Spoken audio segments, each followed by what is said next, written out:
یزید بن کیسان نے کہا، ہمیں ابو حازم نے حضرت ابو ہریرہ رضی اللہ عنہ سے حدیث سنائی۔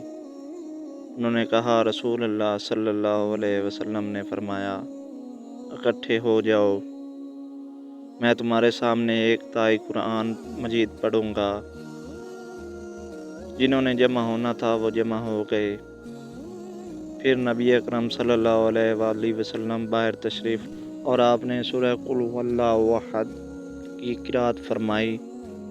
پھر گھر میں چلے گئے تو ہم میں سے ایک نے دوسرے سے کہا، مجھے لگتا ہے آپ کے پاس شاید آسمان سے کوئی عام خبر آئی ہے جو آپ کو اندر لے گئی ہے۔